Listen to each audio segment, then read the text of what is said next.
जिस पथ पर जावे वीर अनेक।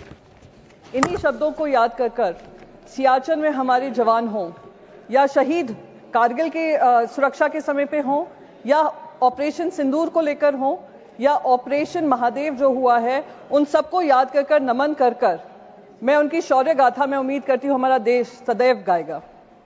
साथ ही साथ मैं उन सारे परिवारजनों को श्रद्धांजलि व्यक्त करना चाहूंगी जिनकी जानें वो पहलगाम में गई, आतंकी हमले में गई, पाकिस्तान स्पॉन्सर्ड आतंकी हमले में गई, और वो अभी भी उम्मीद कर रहे हैं कि हर तरीके से ऑपरेशन सिंदूर, जो कल खुद प्रधानमंत्री जी ने कहा कि ऑपरेशन सिंदूर अभी भी जारी है, उस ऑपरेशन सिंदूर के तहत उनको हर पैमाने पे न्याय मिलेगा और नापाक हरकतें जो पाकिस्तान से होती हैं उसको खत्म करने का काम हमारी वीर सेना करेगी।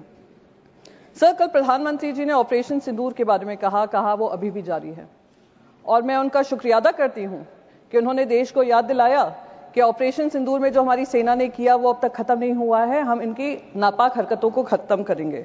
पर कुछ सुझाव मेरे भी हैं। जब पहलगाम हुआ था मेरे मन में भी बहुत सवाल थे। 2 हफ्ते पहले वहां पे गृह मंत्री जी गए थे और उन्होंने कहा था आतंकवाद को बिल्कुल समाप्त कर दिया है। 2019 में जब 370 धारा हटी थी, कौन भूल सकता है गृह मंत्री के वो शब्द जहां उन्होंने कहा था पीओके के लिए हम जान भी दे देंगे।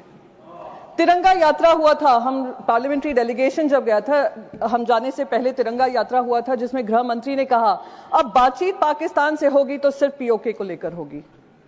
तो जब ऑपरेशन सिंदूर जारी था और अचानक से उस पर फुल स्टॉप लगा, मन में सवाल तभी भी था कि क्या हुआ जिस वजह से हमें ये सीज फायर करना पड़ा, क्योंकि हम सिर्फ पीओके की बात करना चाह रहे थे।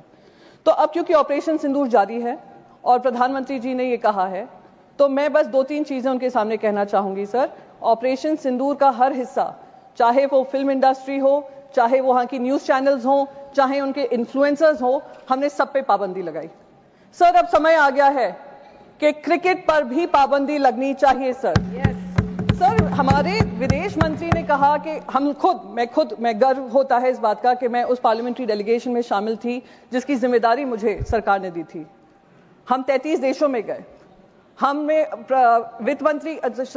मिनिस्टर ऑफ एक्सटर्नल अफेयर्स कह रहे थे करीब 100 देशों से बातचीत हुई।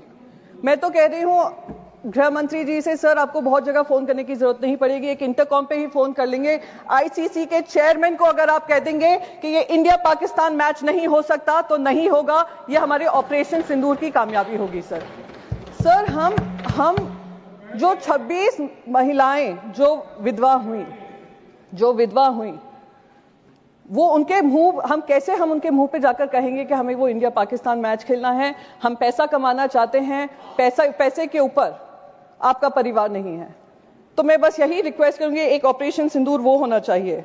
सर, ऑपरेशन सिंदूर में हमने पाकिस्तान को तो मुंह तोड़ जवाब दिया और उसका गर्व है, हम सबको गर्व है, विपक्ष को भी गर्व है क्योंकि विपक्ष आपके साथ खड़ा रहा।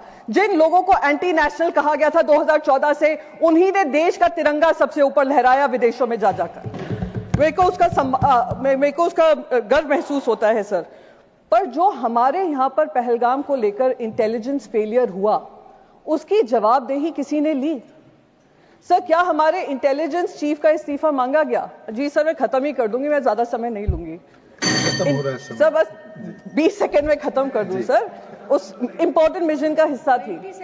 इंटेलिजेंस फेलियर जो हुआ उसके तहत किसी ने भी इसकी जिम्मेदारी लेते हुए इस्तीफा लिया? इस्तीफा होने चाहिए सर। तब तक ये ऑपरेशन सिंदूर कंप्लीट नहीं होगा जब तक आउटसाइड वर्ल्ड को तो हमने पाकिस्तान को 2 टूक जवाब देकर अकाउंटेबिलिटी तय की, जब तक इंटरनल अकाउंटेबिलिटी हम तय नहीं करेंगे। 20 सेकंड हो गए। जय Hind. Thank you very much. माननीय उपेंद्र कुशवाहा, 4 मिनट।